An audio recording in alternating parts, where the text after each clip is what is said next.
लूका रचित सुसमाचार 11वां अध्याय।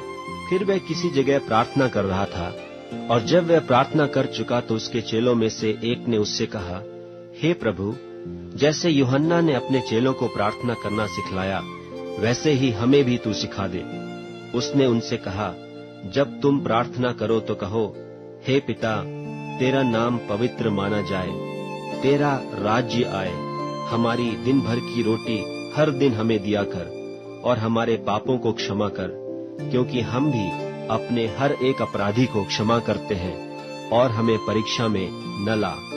और उसने उनसे कहा, तुम में से कौन है कि उसका एक मित्र हो और वह आधी रात को उसके पास जाकर उससे कहे कि हे मित्र, मुझे 3 रोटियां दे, क्योंकि एक यात्री मित्र मेरे पास आया है और उसके आगे रखने के लिए मेरे पास कुछ नहीं है।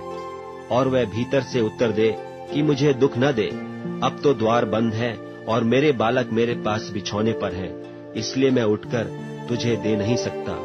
मैं तुमसे कहता हूँ, यदि उसका मित्र होने पर भी उसे उठकर न दे, तो भी उसके लज्जा छोड़कर मांगने के कारण उसे जितनी आवश्यकता हो उतनी उठकर देगा। और मैं तुमसे कहता हूँ कि मांगो तो तुम्हें दिया जाएगा, ढूंढो तो तुम पाओगे, खटखटाओ तो तुम्हारे लिए खोला जाएगा। क्योंकि जो कोई मांगता है उसे मिलता है, और जो ढूंढता है वह पाता है, और जो खटखटाता है उसके लिए खोला जाएगा। तुम में से ऐसा कौन पिता होगा कि जब उसका पुत्र रोटी मांगे तो उसे पत्थर दे, या मछली मांगे तो मछली के बदले उसे सांप दे, या अंडा मांगे तो उसे बिच्छू दे?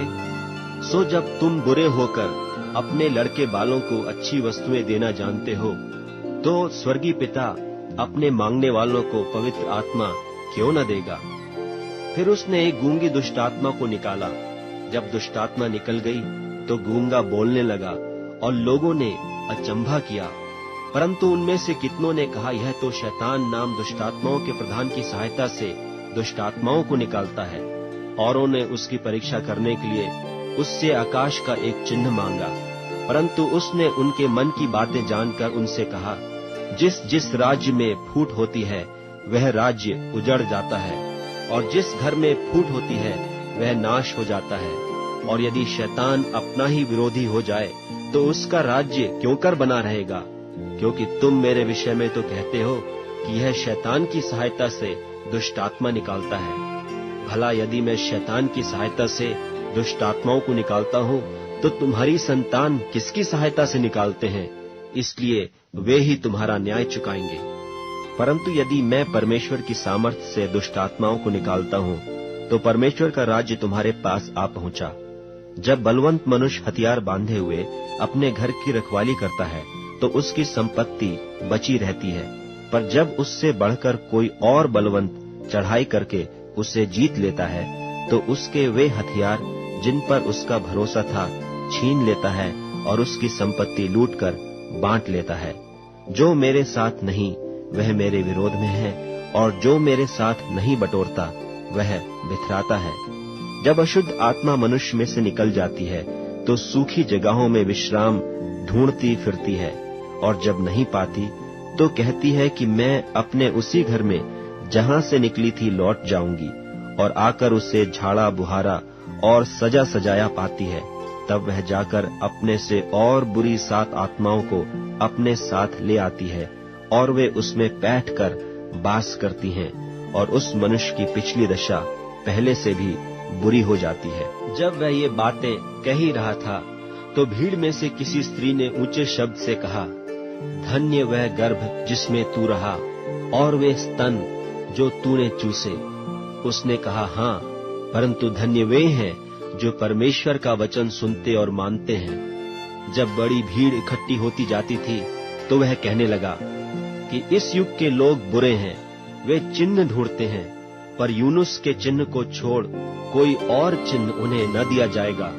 जैसा यूनुस नीनवे के लोगों के लिए चिन्ह ठहरा, वैसे ही मनुष्य का पुत्र भी इस युग के लोगों के लिए ठहरेगा। दक्षिण की रानी न्याय के दिन इस समय के मनुष्यों के साथ उठकर उन्हें दोषी ठहराएगी, क्योंकि वह सुलेमान का ज्ञान सुनने को पृथ्वी की छोर से आई, और देखो, यहाँ वह है जो सुलेमान से भी बड़ा है। नीनवे के लोग न्याय के दिन इस समय के लोगों के साथ खड़े होकर उन्हें दोषी ठहराएंगे, क्योंकि उन्होंने यूनुस का प्रचार सुनकर मन फिराया, और देखो यहाँ वह है जो यूनुस से भी बड़ा है।